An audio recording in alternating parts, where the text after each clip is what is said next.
Alright, so I almost quit architecture, and here's exactly what I did instead. The burnout was real, long hours, low pay, and the real work, the strategic stuff, was happening somewhere else. So I started mapping where architects are actually going in 2026, and I found 5 real jobs no one's talking about. So here's the insight. The real opportunity is in spatial thinking, not buildings, but systems. And it's being used in AI, tech, virtual production, and even ESG strategy. Let's break down all 5, what each role does, how to enter, and why architects are already doing it. This isn't theory. These are real strategic jobs that use skills that architects already have, just applied differently. So stick with me. I'm going to break down what the 5 roles are, what skills you need, how to enter, and where the real money and value is. Alright, let's start with the first new role that is emerging for you as an architect. It's called the spatial UX designer. You've probably heard of UX design, but you didn't see the connection between architecture and UX design yet. So you are not drawing rooms, you are designing how people move through digital space. Apps, dashboards, cars, interfaces, and even AI agents. The skills you already have include spatial logic, layouts, user flow, and human-centered design. So if you are thinking about entering the UX space, you really want to learn Figma or Framer or even both. Those are the new tools that allow us architects to design full digital spaces with AI tools and tech integration. You also want to consider learning UX writing and micro interactions. Think, how would an architect design an app? There's still a lot of white space for entering the UX design field. You can think about doing a case study portfolio, so you want to show a before, after logic, not just visuals. And then just start with redesigning apps or websites from a spatial perspective. The reason why this will work is because you already think in flow, in constraints. That's basically UX. The average salary for UX designers right now is between 95 and 150K, used in tech, automotive design, and AI tools. But what if you don't want screens and all? Let's go into world building. The next new role that is emerging for us architects is the virtual production artist. You're going from construction to cinematics. So you are not managing contractors anymore. You are building entire digital sets, for example, in Unreal Engine. This will be used in film, extended reality, immersive theaters, and in gaming. And the good thing is there are plenty of skills that you already have to enter this space. You know a lot about scene composition, light logic, and physical constraints turned into digital logic. So if you are into 3D modeling, or you are just a natural talent when it comes to scene composition, then you just have to learn Unreal Engine, which is a free 3D modeling tool and software that everybody can learn right now for free. Download Unreal Engine, learn the basics, get into level design, build your first asset libraries and your first lighting setups, and you're ready to go. So if you are thinking about entering the space of virtual production, let's break down how to exactly get into this field. The first thing you want to do is rework your architectural renders as a story and as an environment. Apply for virtual art department internships and practice using free scenes in Unreal Marketplace. Forget about gravity, forget about weather delays. You want to think about the pure narrative of your artwork. For professional freelancers, you can average between $300 and $500 per day. And if you want to apply for senior roles in virtual production, we can get up to 100K per year.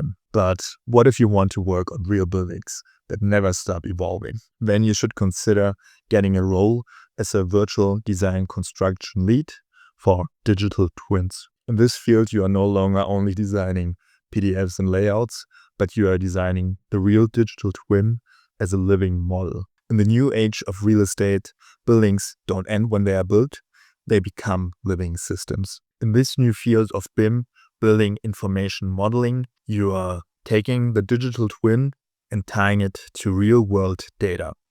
You're making architecture responsive, maintainable, and traceable. There are many skills that you already have if you work in a corporate office. This includes BIM modeling, coordination logic, and detail tracking. If you want to learn more about the space, you really want to get into OpenBIM, IFC5, virtual design construction systems, and real-time data inputs, sensors, and IoT. If you are a BIM coordinator in your office, then you are quite lucky, because then it's really easy to enter the virtual design construction lead role. Look for real estate companies that are building smart buildings, hospitals, and logistics. The average salary for a virtual design construction lead role averages between 85K and 140K per year. The key value for a lead role in this field is not just delivering a file, but delivering the whole system for the project. And what if that system included not just buildings, but the whole economy of the project? Then you should consider getting a consulting position in ESG strategy. ESG stands for Economical, Social Governance. This is the new key framework for real estate in the modern age. We are moving from green stickers to core strategy. Sustainability isn't a checkbox anymore.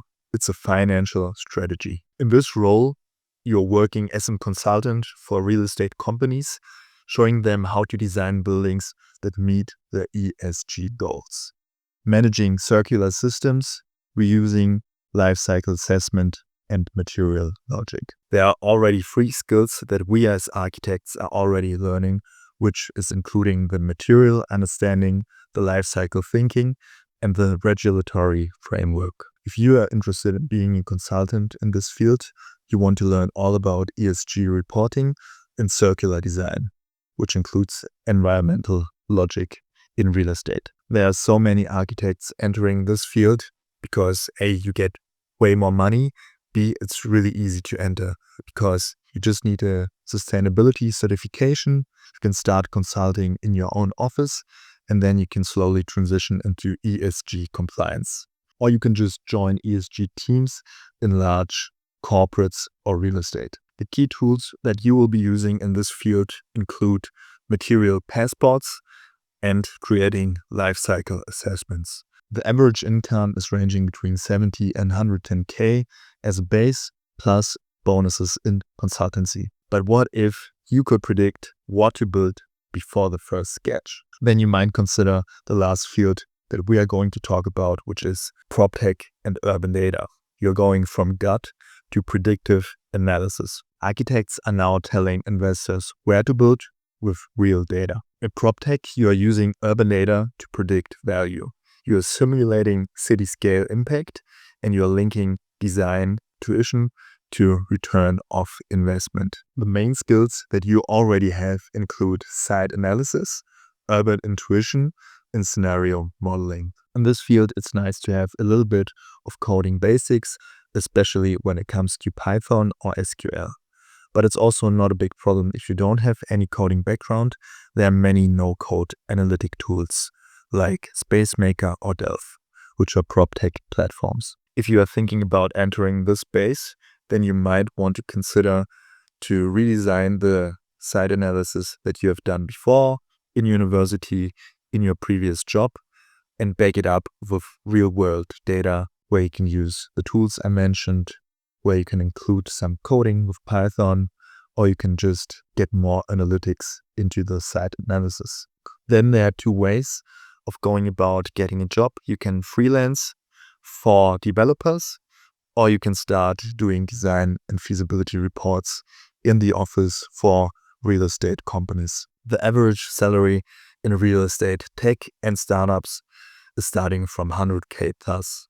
The freelance range is between 2 to 5K per simulation report. So if you're wondering where this all leads, here's the new identity. You are not just an architect anymore. You are a system thinker with spatial superpowers. You move between tech, design, strategy, and impact. This new model includes creative, analytical, cross-disciplinary, and outcome-driven skills. The main shift is happening in your skill toolkit. We are shifting from CAD to Unreal, from spreadsheets to agentic workflows, and we are not longer drafting anymore, but we are engineering the prompt and the layout for the floor plan. So you don't need to quit architecture. You just need to shift where you practice it. Spatial reasoning is a high-value currency. The market for building is shrinking, but the market for systems, infinite.